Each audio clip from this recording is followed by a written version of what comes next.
एक ऐसा सन्यासी जो अपने वैराग्य, ज्ञान, विवेक, ध्यान, साधना की सुगंध से प्राणी मात्र को आत्मानंद की अनुभूति करा रहा है। एक ऐसा प्रवचनकार जिसके प्रवचन श्रवण के लिए हर जाति, संप्रदाय, समाज, क्षेत्र के लोग आतुर रहते हैं। एक ऐसा आत्मार्थी संत जो श्रमण संस्कृति की लौ को भौतिकता की चकाचौंध में भी निरंतर प्रज्वलित रखने हेतु संकल्पित है। एक ऐसा आध्यात्म योगी जो अपनी ध्यान साधना के द्वारा पूरे विश्व को सुख, शांति, समृद्धि का मार्ग दिखा रहा है। एक ऐसा महासाधक जो भारतीय ऋषि परंपरा को पुष्ट रखते हुए साधनारत है।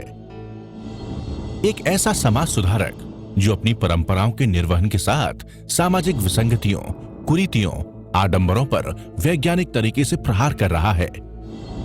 ऐसे महान व्यक्तित्व का नाम है आचार्य सम्राट पूज्य श्री शिव मुनि जी महाराज साहेब।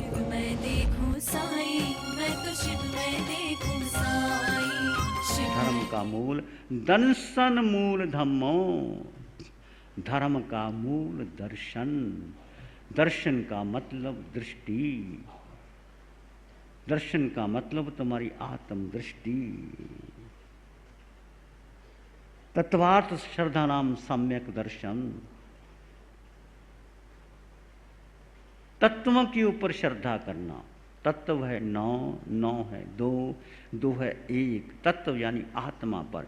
और ये तुम अपने पर, आत्मा पर श्रद्धा करते हो, आत्मा में प्रतीति करते हो, आत्मा में रुचि रखते हो, आत्मा में स्थित हो जाते हो, आत्मा में ठहर जाते हो, तो अपने आप धर्म आपके भीतर बहता है। वो धर्म है शुद्ध धर्म जो प्रतिपल प्रतिक्षण तुम्हारे भीतर आता है। इस साधना अरिहंत परमात्मा ने अभी 4 दिन के ध्यान शिविरों में सबको दी है कि कैसे तुम तत्व में स्थित हो करके, एक ही सत्य है तीनों लोकों में, तीनों कालों में, कि तुम अपनी देह को, अपने लिंग को, अपने पद को, अपने परिवार को, अपनी पत्नी को, अपने बच्चों को, संबंधी को रहो तुम्हारे साथ। उसके साथ क्या करना? अटैच नहीं होना, उसके साथ संग नहीं बनाना, रिश्ते नाते नहीं बनाना। रहो साथ में, ट्रस्टी की तरह रहो, घर में रहो। जैसे कहीं तुम जाते हो, कहीं होटल में, कि धर्मशाला में 1 दिन 2 दिन रह के चले जाते हो, तुम्हें कोई मतलब नहीं। ऐसे घर में है 50 साल 60 साल रहना है, घर किसका? तुम्हारा नहीं, किसका नहीं, ऐसे ही रहो घर में। और तत्व जो तुम्हारे भीतर, जो अमृत का वास है, जो चेतना का प्रवाह है, वो प्रतिपल प्रतिक्षण बह रहा है। यदि आपके पास सच्ची आत्मदृष्टि आ गई और आत्मदृष्टि में परिपक्वता आ गई, तो तुम उसको प्राप्त करोगे। इसलिए मैं बार बार कहता हूँ, ध्यान शिविरों के अंदर सच में धर्म करना चाहते हैं, सच में अपने भीतर की शुद्धि करना चाहते हैं, सच में मिथ्यात्व को दूर करना चाहते हैं, तो एक बार उस ध्यान शिविर में 4 दिन के लिए, 7 दिन के लिए डुबकी लगा लेना और अपने बच्चों को प्रेरणा दीजिए। माता पिता बच्चों को प्रेरणा देते हैं, धर्म के संस्कार देते हैं, तो धर्म की बहुत बड़ी बात होती है। माता पिता का बहुत बड़ा योगदान है हमारे जीवन में। भगवान राम माता पिता को नमस्कार करते हैं, भगवान कृष्ण माता को नमस्कार करते हैं। अंतकर सूत्र के अंदर वर्णन आता है कि भगवान कृष्ण ने माँ देवकी के लिए कैसा तेले का तप किया और गस्सुकमाल का जन्म हुआ। एक माँ की खुशी के लिए कृष्ण वसुदेव ने तेले की आराधना की और वर मांगा, तो गस्सुकमाल का जन्म हुआ। गस्सुकमाल जिनका एक ही कर्म बाकी था, दीक्षा लेते ही शमशान में चले गए और एक ही कर्म बाकी था, और सिर पर अंगीठी रखाई गई। और कैसे वो सहन कर गए, क्यों कर गए? उनके पास वो साधना का बल था, पूर्व कर्म की साधना थी, देह और आत्मा की भिन्नता को एहसास कर लिया था, और किसी पर दोषारोपण नहीं किया कि किसने किया, मेरे ही कर्म है, वो तो मुझे कर्म चुकाने के लिए आए हैं। जो उसके होने वाला ससुर था उसके ऊपर भी दोष नहीं दिए। इसलिए आपके ऊपर कोई बात आ जाए, कोई आपको गाली दे, कोई आपकी निंदा करे, कोई आपकी प्रशंसा करे, कहो ये मेरा ही अपना कोई कर्म का संस्कार था और निकल जाने दो। ये आत्मदृष्टि का पहला सूत्र है जीवन के अंदर। कनिनिकेव नेत्रस्य कुसुमस्य एव सौरभम समक्त्यम मुच्यते सारम सर्वेशाम धर्म कर्माणम। सब धर्म कर्म का सार है सम्यक दर्शन, आत्म दर्शन। जैसे आँख में कीकी का महत्व है, आँख में नीचे जो अंदर काली काली गोल गोल हो, वो कीकी ना हो तो आँख से दिखाई नहीं देता। और फूल में सुगंध ना हो तो फूल किस काम का। ऐसे ही यदि धर्म कर्म में तुम्हें संकट ना मिले, आत्मदृष्टि ना मिले, उसका कोई मूल्य नहीं। तत्वार श्रद्धा नाम सम्यक दर्शन। सम्यक दर्शन के 3 उपाय बताएं। अरिहंतो में देवो जावत जीवन सुसाहुनो गुरुनो जिन पनत्तंग तत्तंग ये सुमत्तंग में गयम।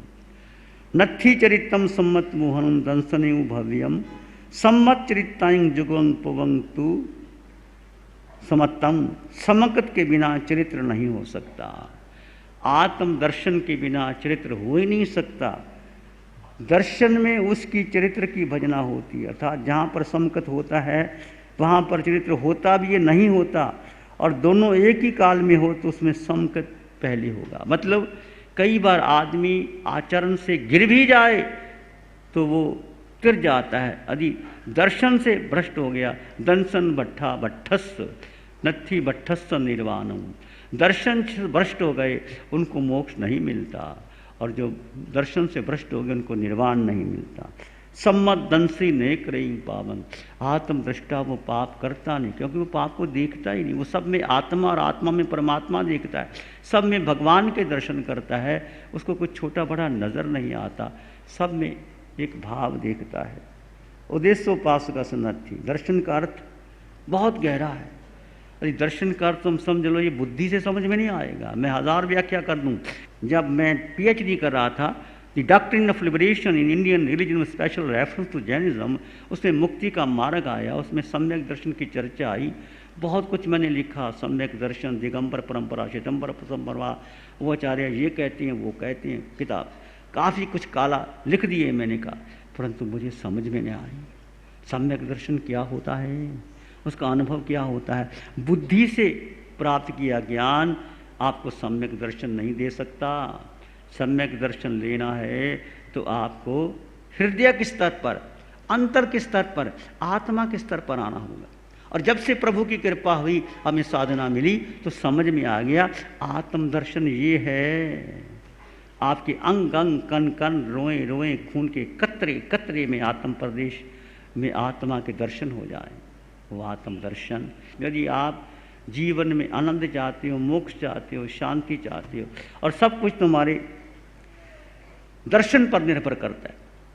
सारा संसार दुखी है या सुखी है, ये तुम्हारी दृष्टि पर निर्भर करता है। तुम कैसा सोचते हो, तुम कैसा संसार को लेते हो, तुम्हारी दृष्टि कैसी है। एक उदाहरण है, देखना, जो आदमी रास्ते पे जा रहा है, कोई भी आदमी कैसा, XYZ कोई भी आदमी है, तुम उसके बारे में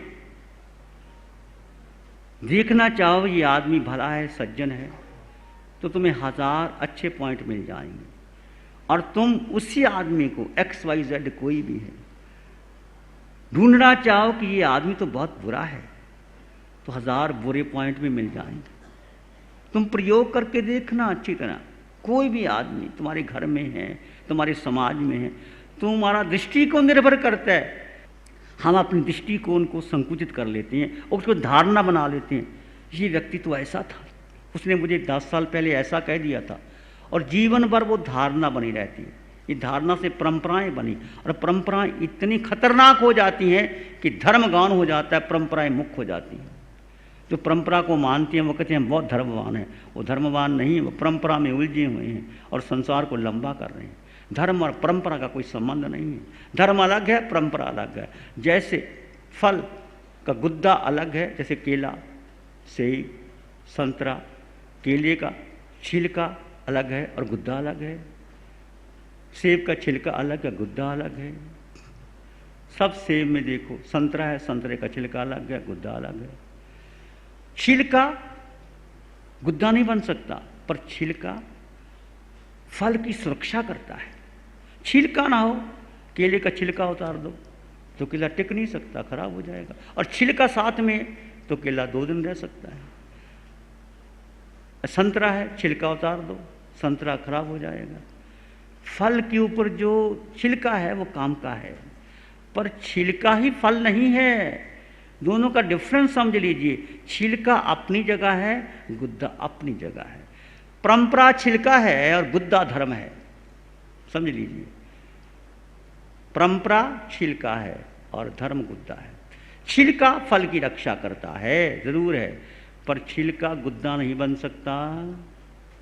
परंपराएं धर्म की सुरक्षा के लिए होती हैं, पर वो नहीं बन सकती। जैसे ये हमारी परंपरा है, हम स्थानकवासी परंपरा के सभी इकट्ठे लोग पर्युषण के दिनों में आकर के साधना करते हैं, शास्त्र वांचन सुनते हैं, महामंत्र का पाठ, नमकार मंत्र का पाठ लेते हैं, तपस्याएं करते हैं, तप करते हैं, ध्यान करते हैं। ये हमारा एक समूह है, एक परंपरा में धर्म करने का साधन है। ऐसे ही वो परंपरा जो आपको धर्म से जोड़ दे, सच्चे धर्म से जोड़ दे, वो होती है। हम उस धर्म को समझें कि सच्चा धर्म क्या है, अपने जीवन में उसको लागू करें। धर्म और परंपरा का दोनों का मेल नहीं है, दोनों अलग अलग है, इसको अलग अलग समझे। जैसे फल अलग है, गुद्दा अलग है और फल अलग है, ऐसे जीवन में जहाँ परंपरा जरूरी है परंपरा का निर्वाह करें, जहाँ जरूरी है वो गुद्दा का निर्वाह। मुझे एग्जाम्पल याद आ जाती है, संत एकनाथ जा रहे थे जंगल के अंदर, उनके शिष्य कावड़ से जल लहा रहे थे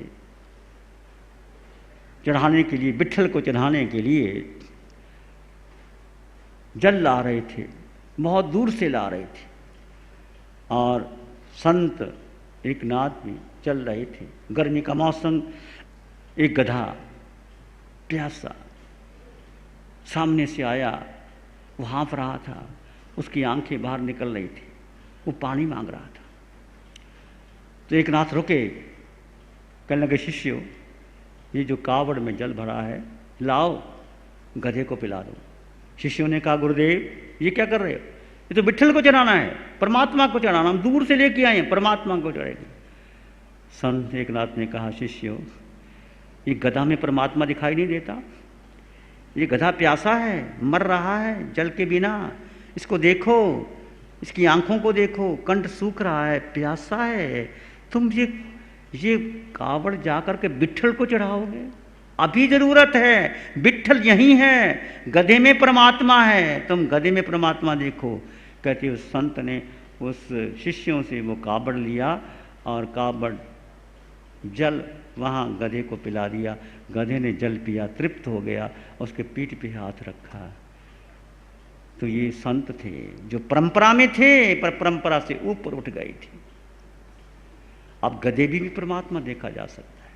सम्यक दृष्टि जीव सब में परमात्मा देखते। तुम्हारे घर में कोई दुखी आ जाए, कोई रोगी आ जाए, कोई कुत्ता ही आ जाए, कोई गधा ही आ जाए, गधा मत समझना। हो सकता है पूर्व जन्म में तुम्हारा भाई रहा हो, तुम्हारा पति रहा हो। हंसना मत, हंसने की बात नहीं है।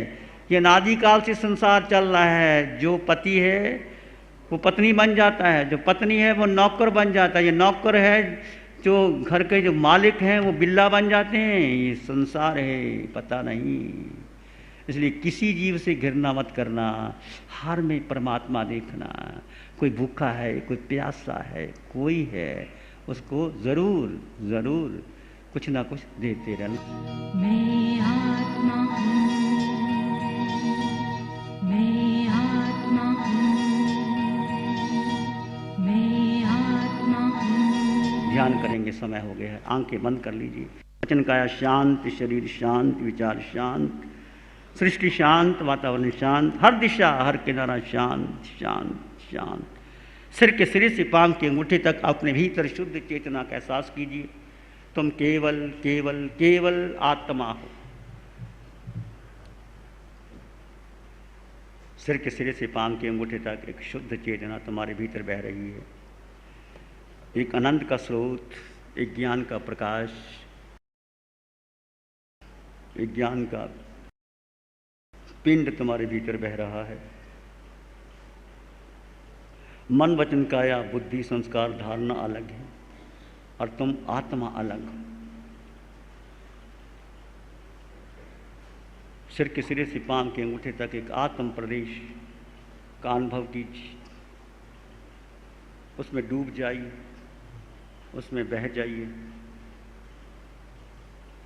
एक आत्मा यही सत्य है, अटल सत्य है, परम सत्य है, शाश्वत सत्य है, त्रिकाल सत्य है, वो तुम हो। एक आत्मा को जान लो, एक आत्मा में निश्चय कर लो, एक आत्मा में श्रद्धा कर लो, एक आत्मा से प्रेम कर लो, एक आत्मा में स्थिर हो जाओ। बस यही धर्म का सार है।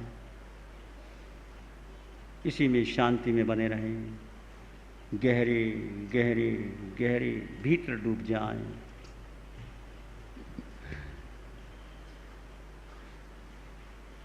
विचार आएंगे चले जाएंगे, तुम विचार नहीं हो।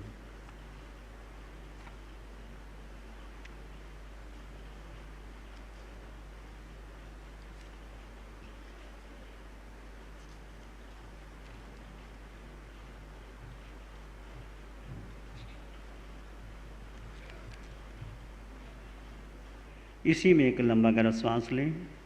अरिहंत परमात्मा के चरणों में अनंत कृतज्ञता ज्ञापित करें। एक और लंबा गहरा श्वास। अरिहंत परमात्मा के चरणों में नमन और वंदन। दोनों हाथों को आंखों पे ले जाएं, हल्का सा स्पर्श, धीरे से आंखें खोल सकते हैं। नमो अरिहंतानंग, नमो सिद्धानंग, नमो आयरियानंग, नमो वज्रायानंग, नमो लोय सब सावनंग, धम्मो मंगल मुकीठम अहिंसा संयमो तमो देवावित्तं नमं संति जस धम्म श्यामनो। श्री चत्तारी मंगलम, अरहंता मंगलम, सिद्धा मंगलम, साहु मंगलम, केवली पनतो धम्मो मंगलम। चत्तारी लोग उत्तम, अरहंता लोग उत्तम, सिद्धा लोग उत्तम, साहु लोग उत्तम, केवली पनतो धम्मो लोग उत्तम। चत्तारी शरणं पवज्जामि, अरहंते शरणं पवज्जामि, सिद्धे शरणं पवज्जामि, साहु शरणं पवज्जामि, केवली पणत्तं धम्मं शरणं पवज्जामि। चारे शरण दुख हरण जगत में, और न शरणा कोई होगा। जो भव्य प्राणी करे आराधन, उसका अजर अमर पद होगा। उसका सदाई मंगल होगा। जैसे बारिश की रिमझिम बरसने लगी, ऐसे गुरुवर की वाणी भी झरने लगी।